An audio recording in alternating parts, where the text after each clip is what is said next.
হাসলেও মরে যাবে, কাঁদলেও মরে যাবে। তাফসিরে মাআরিফুল কোরআনে আমরা পড়ছি, মুফতি শফি রহমতুল্লাহ আলাইহি বলছে, দুনিয়াবাসী, দুনিয়া নিয়া কারাকারি করো না, কারণ সর্বোচ্চ চেষ্টা করে দুনিয়া যদি জিতেও যাও তাইলেও মরে যাবা, যদি হেরেও যাও তাইলেও মরে যাবে।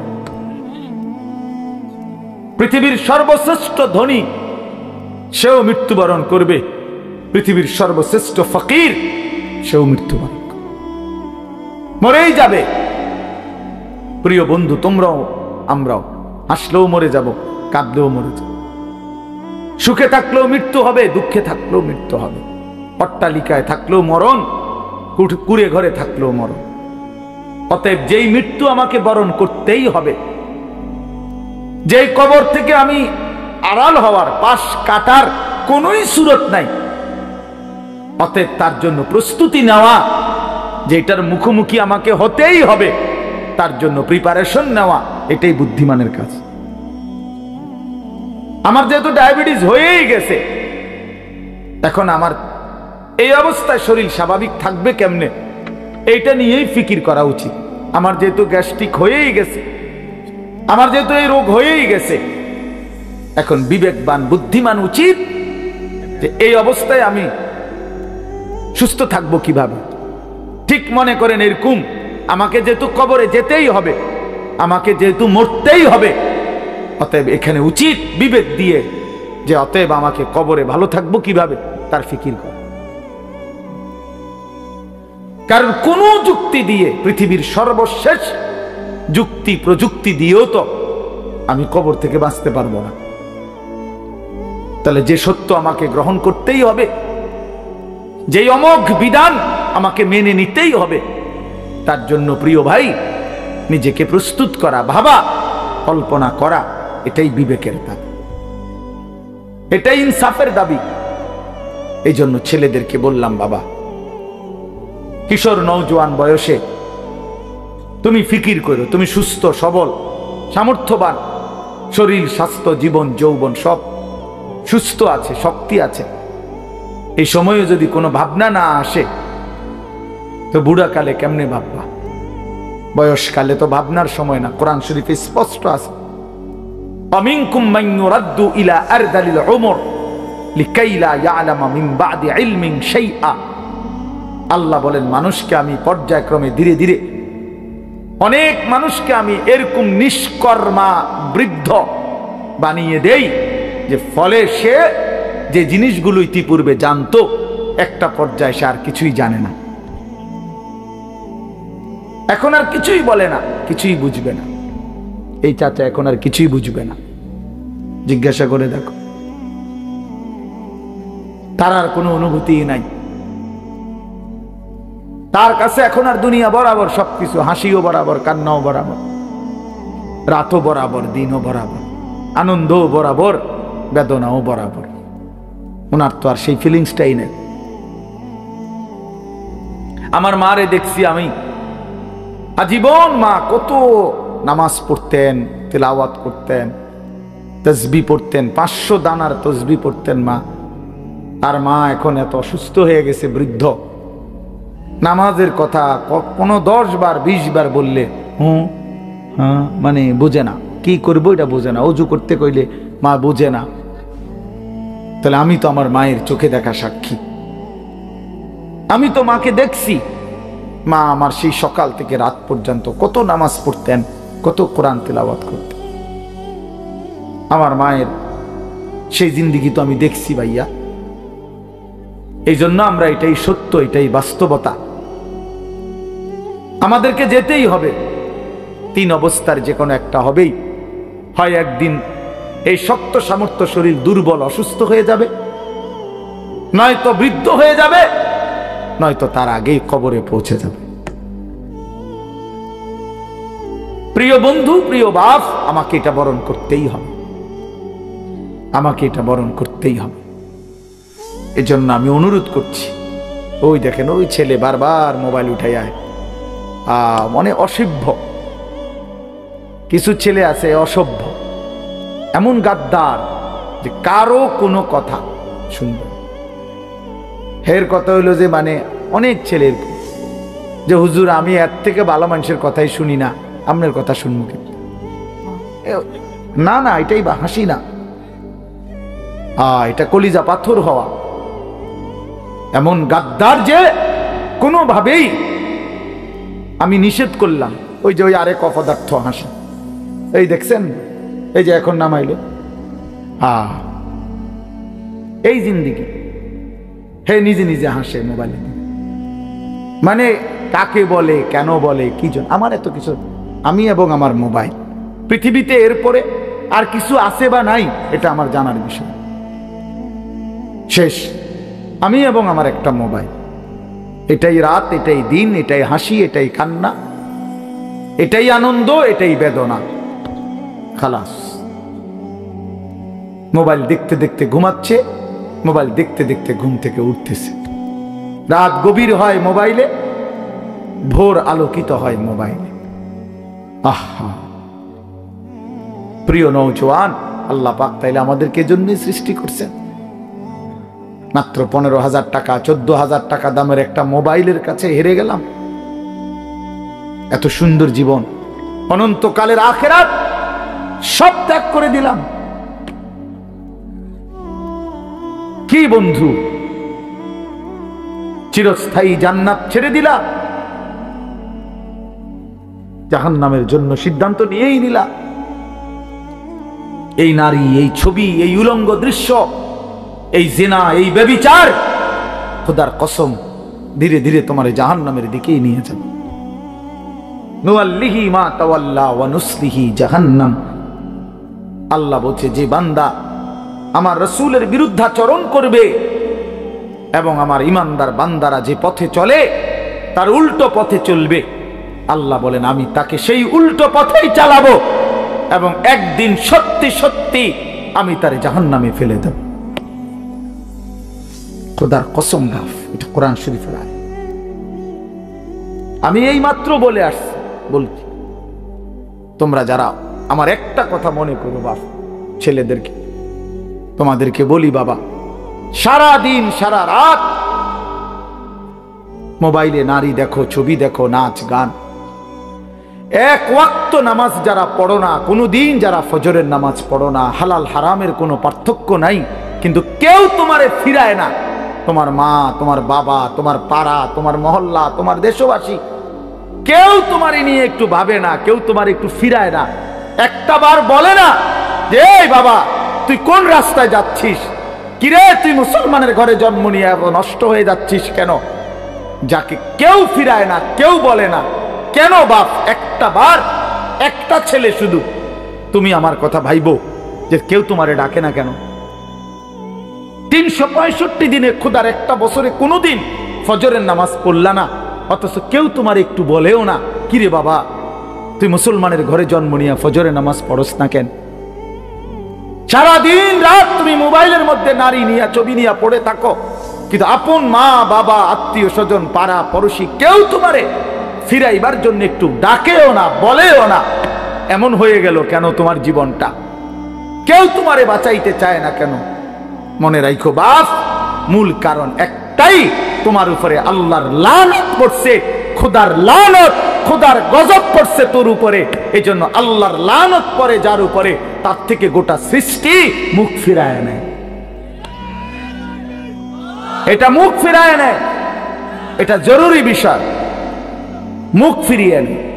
আমার মার বয়স এই মাত্র বললাম, আমার মা আমি বললাম কিছুই বুঝে না, কিন্তু সেই মা আমার এখনো মনে আছে। একটা আশ্চর্য বিষয় হলো 75 বছরের কম হবে না আমার বয়স, মা আমার এখনো আমারে বলে, আমারে দেখলে বলে বা আমগরে বলে, আমার 44 বছর বয়স, আমার 4টা সন্তান আছে, আমি আজকে 21 বছরের চাইতে বেশি ওয়াজ মাহফিলে যাই, আলহামদুলিল্লাহ আল্লাহর দয়া। কিন্তু কসম আল্লাহ, মা এখনো আমারে বলে ফুত নামাজ পড়ছুনি, নামাজ পড়ছুনি, আমারে সব সময় বলে মা ফুত চাইও, মানুষের কত আনে মাহফিলে যাও, মানুষের লগে চাইও টাকা পয়সা লইয়া, ঝামেলা কইরো না। কতবার যে কইছে কথা এটা মা আমারে আমার জীবনে। কিরে বেটা আমার ৭৫ বছরের মা তো, আমি ৪৪ বছরের ছেলে, আমি আমারে আজও ডাকে, তোরে কেন ডাকে না? তোর উপরে কোন খোদার লানত পড়ছে বেটা? এই জন্য তো অব্যাহত ভাবে চোখের সামনে ছেলেটা চরিত্রহীন হয়ে যাচ্ছে, লম্পট হয়ে যাচ্ছে, এক ওয়াক্ত নামাজ পড়ে না, কেউ তারে ডাকে না। আহা, কেন এমন হয়ে গেল বাপ? তুমি এত বড় বঞ্চিত হইলা কেমনে? বলো ভাইয়া, তুমি মনে করছো তুমি সুখের সাগরে হাবুডুবু খাচ্ছ? না ভাইয়া, তুমি তো ধ্বংসের সাগরে হাবুডুবু। তুমি তো ভাবছো তুমি বড় মজায় আছো, তোমার মাথার উপরে কারো ছায়া নাই। আসলে তো তোমার উপরে খোদার লানত, এই জন্য কেউ তোমারে ফিরাইবার চাচ্ছে না। এই জন্য বিবেক থাকলে আমার এই কথা ভাইব, বিবেক থাকলে, বিবেক থাকলে ভাইব। আমি তো ধমক দিলাম, তোমারে কেউ ধমক দেয় না কেন? কেন ধমক দেয় না? তোমারে কেউ ফেরায় না কেন? হ্যাঁ, এই জন্য দোস্ত দয়া করে এটা ভাবা উচিত, আমরা ইনসাফের সাথে আমাদের এটা ভাবা উচিত। আমরা যদি এটা ভাবি, আমাদের জীবন সুন্দর হবে। এই কথাটাই আমি শুরু করছিলাম। আল কাইয়িসু মান দানা নাফসাহু, নবীজি বলছেন সে বুদ্ধিমান যে নিজের হিসাব করে। ওয়া আমিলা লিমা বাদাল মাউত, এবং মৃত্যু পরবর্তীর জন্য আমল করে।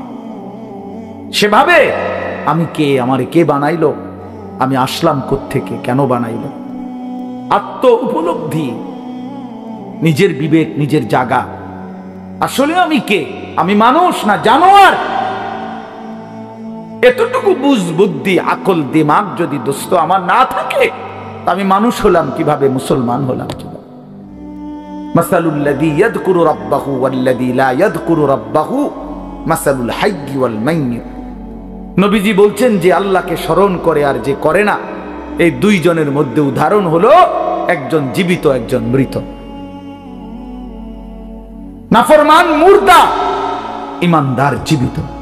রাসূলুল্লাহ সাল্লাল্লাহু আলাইহি ওয়াসাল্লাম বলেছেন, ইন্নাল্লাযী লাইসা ফী জাওফিহি শাইউম মিনাল কুরআন কাল বাইতিল খারিব।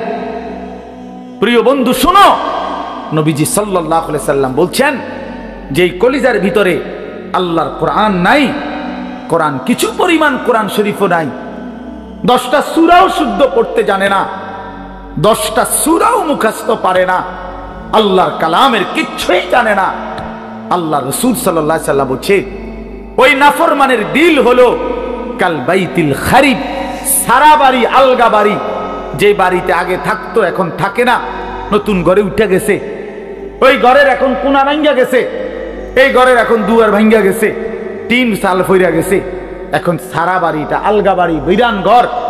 সেই ঘরে এখন কুত্তা থাকে, সেই ঘরে এখন বিড়াল থাকে, সেই ঘরে এখন সাপ বিচ্ছু থাকে, মানুষ থাকে না। খোদার কসম, নবীজি বলছে যে কলিজার ভিতরে আল্লাহর কোরআন নাই, ওই কলিজার ভিতরে মানুষ থাকে না, কুত্তা থাকে, কুত্তা। এই কুত্তা থাকে, কুত্তা, কুত্তা থাকে ওই কলিজার ভিতরে, সাপ থাকে, বিচ্ছু থাকে, ওটাতে বিড়াল থাকে, ইন্দুর থাকে, কেচ্ছা থাকে, মানুষ থাকে না। ওই কলিজার ভিতরে মানুষ থাকে না, বুঝছো ভাইয়া? আজ তোমাদের যাদের জবানে আল্লাহর কোরআন নাই, তোমাদের যাদের দিলে মাওলার কোরআন নাই, তো তোমার এই ভেতরটা জন্তু জানোয়ারের ঘর, কুকুর বিড়ালের ঘর। আর চারো শোনো মিয়া, কোরআন শরীফে সূরা আরাফের মধ্যে আছে কোরআনের আয়াত, ওয়াত্তাবা হাওয়াহু ফামাসালুহু কামাসালিল কালব। সরাসরি কোরআনের আয়াত, সরাসরি কোরআন শরীফের আয়াত। আল্লাহ তাআলা বলছেন যে মনের ইচ্ছা মতো চলে, মনের চাহিদার অনুসরণ করে, আমার মনে যা চায়। কেন নামাজ পড়ো না? তোমার মন চাইছে দেখে। আর কি কারণ? তোমার মন চাইছে, তুমি পড়ো না কেন? সারাদিন নারী দেখো, ছবি দেখো, তোমার মন চাইছে, এই তো না, আর কি তো কিছু না। কেন পেশাব করে পায়খানা পরে ঢিলা কুলুক, টয়লেট পেপার, পাক নাফাকের কোনো পার্থক্য বুঝো না কেন? কারণ তোমার মন চাইছে, মন চাইছে। রাতের বাইজা গেছে 3টা, তুমি ঘুমাও না, দিনের বাইজা গেছে 10টা, তুমি ঘুম থেকে ওঠো না, কারণ তোমার ইচ্ছা, তোমার মনে যা চাইছে তা।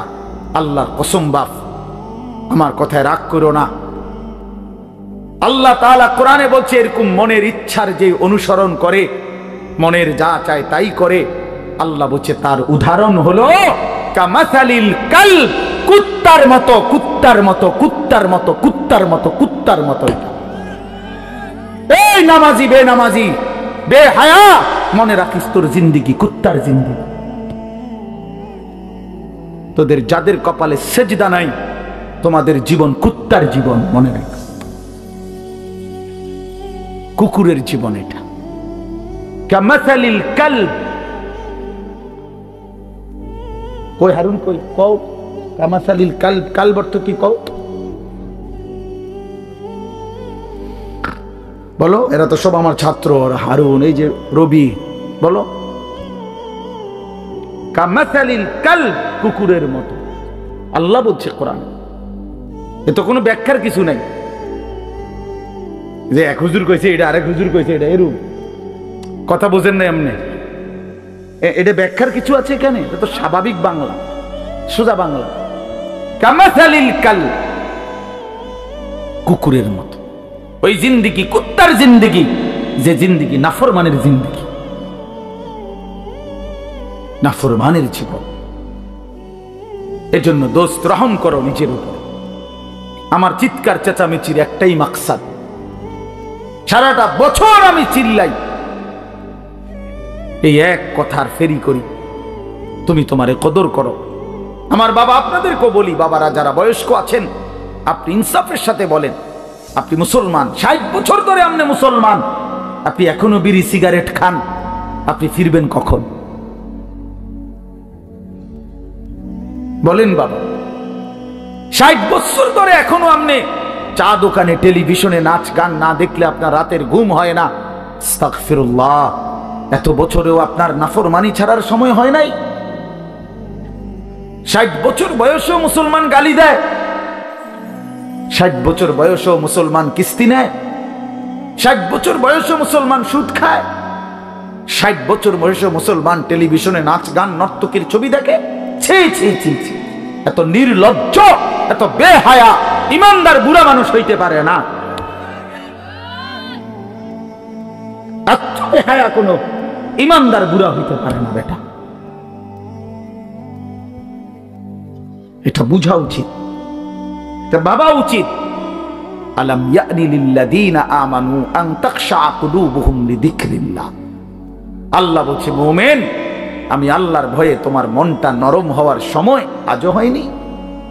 আমারে ডাকবা না তাইলে? আলাম ইয়ানি লিল্লাযীনা আমানু আন তাখশা কুলুবুহুম লিযিকরিল্লাহ ওয়া মা নাযালা মিনাল হক।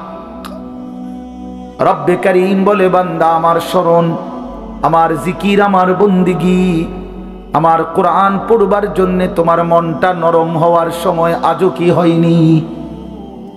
আল্লাহ যেন ডাক দিয়ে বলছে, যুবক, 365 দিন তো হয়ে গেল, একটা বছর চলে গেল, বান্দা কোনদিন ফজরের নামাজ পড়লা না, তাহলে কি বান্দা আর কোনদিন পড়বা না? এই ফয়সালা দিয়ে ফেললা। 30 বছর ধরে সুদ খাও বান্দা, তাহলে কি এই সিদ্ধান্তই নিলা আর কোনদিন ছাড়বা না? 20 বছর ধরে দাড়ি কাটতেছ, তাহলে কি এই ফয়সালাই নিলা যে আর কোনদিন দাড়ি রাখবা না? 20 বছর ধরে ঘরে রঙিন টেলিভিশন চলে, প্রতিদিন নাচ গান নর্তকীর ছবি, তাহলে কি মুমিন ফ্যামিলির জন্য এটাই সিদ্ধান্ত নিয়েছো যে আমি আমার পরিবারকে আল্লাহর নাফরমানির উপরেই রেখে যাব? এটা কি নাফরমানি না? কথা বলেন না? তাইলে আর কোনদিন কি ফিরবা না? আল্লাহ জানতে চাইছে, আল্লাহ জানতে চাইছে, বান্দা, সময় কি আজও হয়নি? আমারে কি ডাকবা না? আমি কি একটা সেজদা পাবো না? আল্লাহ বলেছেন, আমি তো দুনিয়া বাদ দিতে বলি নাই, ওয়ালা তানসা নাসীবাকা মিনাদ দুনিয়া, দুনিয়া ভুলে যেও না।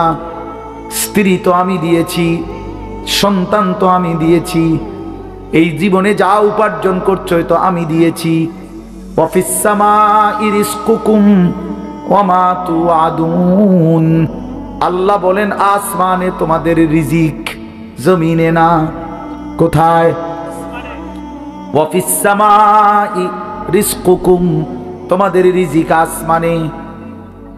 মা উরিদু মিনহুম মির রিজকিন ওয়া মা উরিদু আন ইউতঈমুন, আল্লাহ বলে বান্দা আমি তোমাদের কারো কাছ থেকে কোনো রিজিক চাই না, তোমরা কেউ আমাকে খাওয়াইতে হবে আমি এটাও চাই না। ইন্নাল্লাহা হুয়ার রাজ্জাকু যুল কুওয়াতিল মাতিন, নিশ্চয়ই আল্লাহই হচ্ছেন সুবিশাল ক্ষমতার অধিকারী, রিজিক দাতা। কায়নাতকে তো আমি খাওয়াই,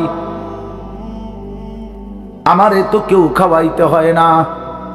সবার আশ্রয় তো আমি দেই, আমারে তো কেউ আশ্রয় দিতে হয় না, আমি তো সব করি। ওয়া ইন আমসাসকাল্লাহু বিদুররিন ফালা কাশিফা লাহু ইল্লা হু, আল্লাহ বলে বলো না বান্দা আমি যদি কাউকে মুসিবতে ফেলি তাইলে সেই মুসিবত থেকে উদ্ধারকারী আমি ছাড়া আছে কে? কে আছে? কে বলে না বাপ? কে?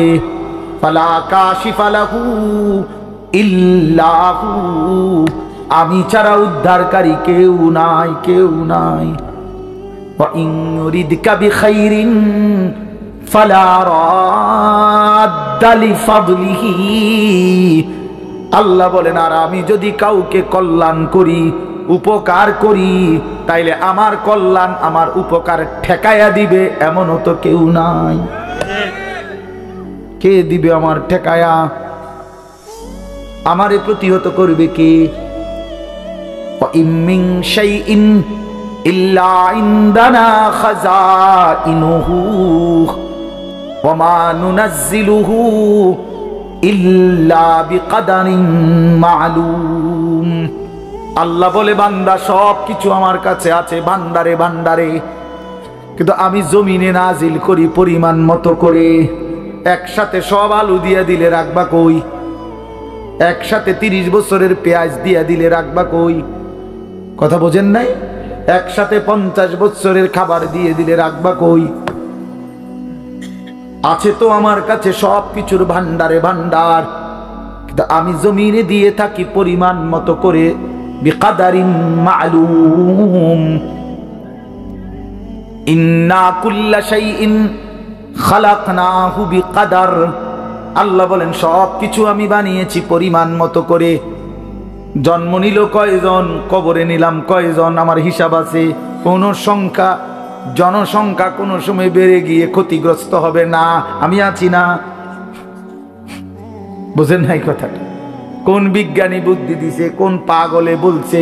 সব পাগল মাতাল ছাড়ো, আমি আছি। ওমা মিন দাব্বাতিন ফিল আরদি ইল্লা আলাল্লাহি রিজকুহা, আল্লাহ বলে যত কিছু জমিনে বিচরণ করে সব কিছুর রিজিকের জিম্মাদারি আমি একাই আমার কাঁধে তুলে নিলাম। সুবহানাল্লাহ। ওয়া ইয়ালামু মুস্তাকাররাহা ওয়া মুস্তাওদাআহা, আল্লাহ বলেন আমার বান্দা, আমার সৃষ্টি, আমার মাখলুক কখন কোথায় থাকবে, শেষ পর্যন্ত কোথায় দাফন হবে, আমি সব আগের থেকেই জানি, ফয়সালা করে রেখেছি। গতকালকে আমি ছিলাম সিলেট মৌলভীবাজার, আজকে এখানে। এই জিন্দেগি আল্লাহ বলেন আমি জানি। কুল্লুম ফি কিতাবিম মুবিন, সব কিছু আমি স্পষ্ট আমলনামার মধ্যে, তাকদীরের মধ্যে লিখে রেখেছি। তাকদীরে সব আগের থেকেই ফয়সালা করা, সব আগের থেকে সিদ্ধান্ত করা। আর রিজকু মাকসুম, রিজিক বন্টন হয়ে আছে। মাথার গাম পায়ে ফেললা, পায়ের গাম যদি আবার মাথা তো উড়ান, বরাদ্দ যে দূরে দূরে, উদাই লাফান। আর উদাই লাফান, বুঝেন নাই? যে পরিশ্রম করে তার আয় বাড়ে, তাইলে তো সব দোকানদারের বেচা কিনা সমান হইতো। একসাথে দোকান খোলে, একসাথে দোকান বন্ধ করে, কামাই সমান না কেন? বোঝেন নাই আমনে কথা? একই স্ট্যান্ডে সবার 30টা সিএনজি এখান থেকেই গেছে, এখান থেকেই আপনার এই সিরিকাইল থেকেই কোম্পানিগঞ্জ, কোম্পানিগঞ্জ থেকেই সিরিকাইল, সবার ইনকাম বাড়াবো কেন? কেন? শুধু পরিশ্রম করলেই অর্থ আসে? না না না, আসমানের ফয়সালাতে অর্থ আসে, রবের ফয়সালা। ইন্না রাব্বি ইয়াবসুতুর রিজকা লিমান ইয়াশাউ ওয়া ইয়াকদির। আল্লাহ বলেন আমি যাকে মন চায় তাকে বেশি দেই, যাকে মন চায় তাকে কম দেই না। আমার ফয়সালা, তোমার কি? কমটাও আমার, বেশিটাও আমার, তুমি কি? আল্লাহ তারে বেশি দিলেন কেন, তো তোমারে কম দিলাম কেন? তোমারে যে কম দিলাম এটাই কেন দিলাম, তুমি এটা কও। তোমার কি যোগ্যতা? কোনটা তোমার? আসমান তোমার না জমিন তোমার? শরীর তোমার না দেহ তোমার? বুদ্ধি তোমার না চোখ তোমার না হাত তোমার? তোমার কি তা? কথা বলেন না কেন? তো সবই আমার, আমি যাকে যা মন চাই তাই দেব। তুমি কি? তুমি এনে মতামত দিবার অধিকার আছে নি আমার? তাইলে এই জন্য বাপ, বন্ধু আমার, দোস্ত আমার, সাথী আমার, সবাইরে বলি ভাইয়া জিন্দেগির হিসাব করেন। এটাই আমার মূল বক্তব্য। আর একটু নড়ে চড়ে ঘুরে দাঁড়ান। ছেলেরা, বাপ ফিরে আসো তুমি আল্লাহর দিকে, কোরআনের দিকে, নামাজের দিকে, সেজদার দিকে। এই কপাল পৃথিবীর কোনো কামাইতে লাগে না। খেয়াল করে দেখেন, উপার্জনের পৃথিবীতে মানুষ দেশে থাকুক আর বিদেশ থাকুক, চাকরি করুক আর ব্যবসায়ী করুক, ক্ষেত খামারে কাম করুক আর দিন মজুরি করুক, মাড়ি কাটুক আর যাই করুক, কপাল কোনো কামে লাগায় না। বুঝো না হিসাবটা? কপাল কি লাগায় না? কোন কাজে লাগায় না। কপাল শুধুই সেজদার জন্য, কপাল শুধুই সেজদার জন্য, শুধুই সেজদার জন্য, কপাল শুধুই সেজদার জন্য। কিসের জন্য? আল্লাহ বলছেন এটা বানাইছি সেজদার জন্য। এর জন্য যে কপালে সেজদা নাই, আল্লাহ যেন বলেছে যে ওই মানুষের বাচ্চা না, ওই জানোয়ার, জানোয়ার। এজন্য দোস্ত, কেন নামাজ পড়ো না? কেন সেজদা করো না? কেন আল্লাহকে ডাকো না? মাদেরকে জিজ্ঞেস করেন, বোনদেরকে জিজ্ঞাসা করেন, কেন আল্লাহর হুকুম প্রতিনিয়ত লঙ্ঘন করছে? কেন বোনেরা বেপর্দা? কেন মায়েরা বেপর্দা? মাকে বলেন, বোনকে বলেন, জিজ্ঞেস করেন নিজের বিবিকে, রাস্তার এই পুরুষদেরকে তোমার শরীর যৌবন দেখাইয়া কি অর্জন হয়েছে বলো? কয় টাকা কামাই হয়েছে? দুনিয়ারে বা কি পাইলা? আখেরাতের বা কি পাইলা? তোমরা একটা ছেলে বলো, বাবা, নারী আর ছবি আর উলঙ্গ দৃশ্য দেখে দুনিয়ার কি পাইলা আর আখেরাতের কি পাইলা? আখেরাত তো কিছুই নাই, দুনিয়াও তো কিছু নাই। শরীর যৌবন, নিজের সক্ষমতা নষ্ট করা ছাড়া আর কি? আর কি ভাইয়া? এই জন্য আমি অনুরোধ করছি আপনাদের কাছে, আমরা যদি প্রত্যেকেই ভাবি আমরা ইমানদার, আমরা মুসলমান, আমাদের জিন্দেগি আখেরাত। আর এই আখেরাতের সবচেয়ে বড় ফিকির যদি আমার বিবেকে ঢোকে যে আসলে আমার জীবন আখেরাতের জন্য, আমারে আল্লাহ বানাইছেন আখেরাতের জন্য, আমারে আল্লাহ ঈমান দিয়েছেন জান্নাত দেওয়ার জন্য, তাহলে আমাদের জন্য সর্বশ্রেষ্ঠ নিজের জীবন গঠন, আখেরাত গঠন, জান্নাত অর্জন, জাহান্নাম থেকে মুক্তির সর্বশ্রেষ্ঠ মৌসুম মাহে রমজান। কি? শাহরু রমাদান। এটাই আল্লাহ তাআলা উল্লেখ করছেন নিজে। আমি এই আয়াতটাই পড়ছি, এটা বললে আমার কথা শেষ। সূরা বাকারার 185 নম্বর আয়াত, আল্লাহ তাআলা বলেন শাহরু রমাদান, রমজান মাস। এই যে রমজান এতটা দামি যে মহান আল্লাহ পাক রব্বুল আলামিন নিজে উল্লেখ করছেন, নিজে, শাহরু রমাদান, রমজান মাস। আচ্ছা, এই রমজান মাস এটা কোরআনের শব্দ।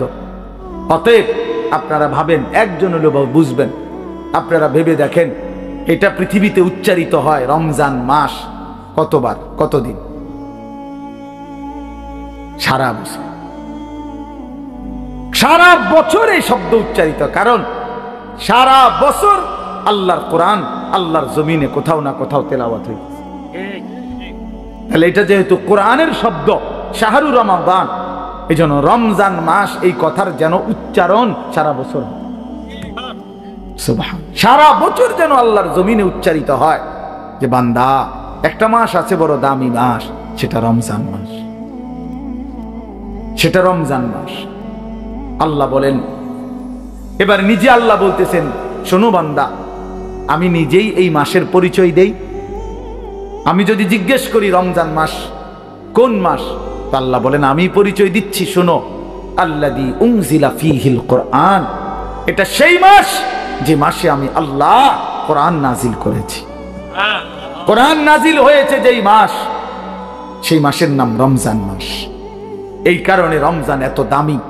রমজানের আমার শায়েখ আল্লামা মুফতি মুশতাকুন নবী সাহেব বলে, রমজানের প্রতি ঘন্টা, মিনিট, সেকেন্ড, এক একটা মুহূর্ত যেন হীরা মণি মুক্তার মতো, হীরা মণি মুক্তার মতো। আল্লাহ তাআলা এমন ভাবে এটাকে, যেমন এই প্যান্ডেলটা আপনারা আলাদাভাবে সুন্দর করে চারদিকে কি চমৎকার করে সাজাইছেন, চারিদিকে এটাকে সুন্দর করে একটা সাজানো প্যান্ডেল, রমজানকে যেন আল্লাহ তাআলা এভাবে সাজাইছেন। আল্লাহ নিজের হাতে রমজান সাজাইছেন। আল্লাহ বলে, বান্দা শোনো, আমি রমজানকে কেমনে সাজাইলাম। 1, পুরা মাস রোজা। 2, প্রতিদিন ইফতার। 3, প্রতিদিন সাহারি। 4, প্রতিদিন 20 রাকাত তারাবি। 5, শেষ দশকে এতেকাফ। 6, শেষ দশকের বেজর রাত্রিতে শবে কদর। এরপরে 7, একটা নফল একটা ফরজের সমান। 8, একটা ফরজ 70টা ফরজের সমান। 9, প্রথম দশক রহমত। 10, মাঝখানের দশক মাগফিরাত। 11, শেষ দশক জাহান্নাম থেকে মুক্তি। আল্লাহ বলেন, জান্নাতের দরজা খুলে দিলাম, জাহান্নামের দরজা বন্ধ করে দিলাম, সমস্ত শয়তানগুলোকে শেকলে বন্দী করে দিলাম, চারিদিক দিয়া গোলাইয়া সব গুছাইয়া বান্দা রাস্তা কেবল একটাই খোলা, দরজা কেবল একটাই খোলা। পুরা রমজান রাতে আসো, দিনে আসো, দুপুরে আসো, শুধু আমার গোলামি করবা, গুনাহ ছেড়ে দিবা, আর একটা দরজা দিয়েই সবাই ঢুকবা, শুধুই জান্নাত, শুধুই জান্নাত, শুধুই জান্নাত, শুধুই জান্নাত। কারণ দরজা তো খোলা একটাই, জান্নাতের দরজা, জাহান্নামের দরজা বন্ধ। এই মাসে আমি কোনো দিকে দেব না, শুধু জান্নাত দেব, শুধু জান্নাত, শুধু জান্নাত। এজন্য বাপ মহান আল্লাহ পাক রব্বুল আলামিন বলছেন, রমজান আমি কোরআন নাজিলের মাস। আমার শায়েখ বলে, আল্লামা মুফতি মুশতাকুন নবী সাহেব বড় সুন্দর বলছে হুজুরে, যে শুনেন, আল্লাহ তাআলা রমজানকে বলছেন কোরআন নাজিলের মাস, এজন্য দামি বানাই দিছেন রমজান। একটাবার চিন্তা করে দেখেন, প্রত্যেক রমজানে কোরআন নাজিল হয় না, রমজান নির্দিষ্ট একটি রমজানে না কোরআন নাজিল হয়েছে, কথা বুঝছেন না? কিন্তু ওই এক মাসে কোরআন নাজিল হয়েছে দেখা আল্লাহর এই জমিনে যতবার এই মাস ঘুরে ঘুরে আসতেছে 1450 বছর ধরে, প্রত্যেকবারই এই মাস দামি হয়ে যাচ্ছে। একটি রাতে শবে কদর কোরআন নাজিল হয়েছে, ফলে যতবার এই রাতটা ঘুরে ঘুরে আসে প্রত্যেক বছরই এই রাত দামি হয়ে যাচ্ছে। অতএব কোরআনুল কারীম এক রাত্রিতে নাজিল হইছে, এজন্য প্রত্যেকবারই ওই রাত্রি দামি। একটি মাসে নাজিল হইছে, এজন্য প্রত্যেক বছর ওই মাসটা দামি। এজন্য যে ইমানদার কোরআনকে বুকে আগলায় নিছে, কোরআনকে নিজের জীবনে গ্রহণ করে নিছে, রমজানকে আপন করে নিছে, খোদার কসম রব্বে কারীম তাকেও সারা বছর সারা জিন্দেগি দামি বানায় দিছে, দামি বানায়। এজন্য রমজান মাসের নাম কি? রমজান। রমজান উচ্চারণ করেছেন যিনি এই মাসের নাম, তিনি রহমান, আর তিনি নাজিল করেছেন কোরআন। এটা গ্রহণ করেছে যে, সে হলো মুসলমান। দিয়েছেন যিনি, তিনি রহমান। যিনি দিয়েছেন তিনি রহমান। মাসের নাম রমজান, নাজিল করলেন কোরআন, গ্রহণ করলো মুসলমান। ফামান শাহিদা মিনকুমুশ শাহরা ফালিয়াসুমহু। আল্লাহ বলছেন, হুদাল লিন-নাসি ওয়া বাইয়িনাতিন মিনাল হুদা ওয়াল ফুরকান। আল্লাহ বলছে, বান্দা আমি এমন কোরআন নাজিল করেছি যে কোরআন গোটা বিশ্ব মানবতার হেদায়েত। এবং সব কথা স্পষ্ট বাইগিনাত, কোনো কথা, কোনো শব্দ, কোনো বাক্য, কোনো ব্যাখ্যা বিশ্লেষণ অস্পষ্ট, অগোছালো, অপূর্ণাঙ্গ কোরআনে নাই। সব স্পষ্ট, রাত দিন 24 ঘন্টা।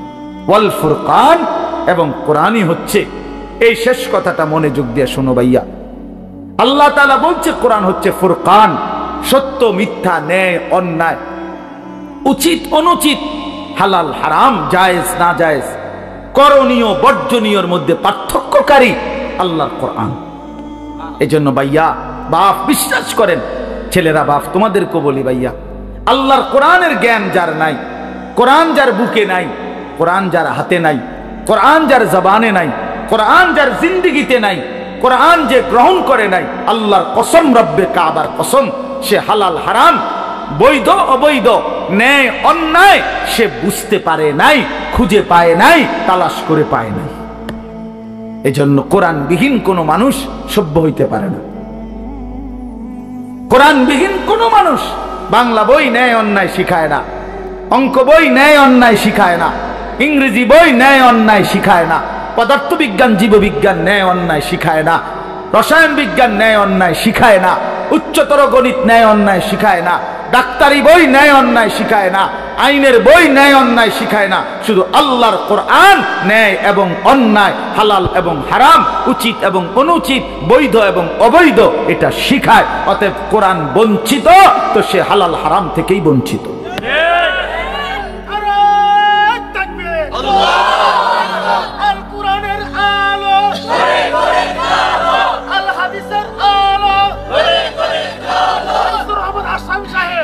অতএব এটা ফিকির করা চাই, এটা পার্থক্যকারী জ্ঞান। এজন্য আপনাদের সবার কাছে অনুরোধ, নিজের ছেলেকে, নিজের মেয়েকে আল্লাহর কোরআন থেকে বঞ্চিত করবেন না। বাচ্চাটাকে দিন শিখান, আল্লাহর কোরআন শিখান। জীবনের সবচেয়ে বড় সম্পদ দিয়ে গেলেন। কোরআন আজীবন মানুষকে দামি বানায়, কোরআন জান্নাতেও দামি বানাবে। সর্বশেষ কথা হলো ফামান শাহিদা মিনকুমুশ শাহরা ফালিয়াসুমহু।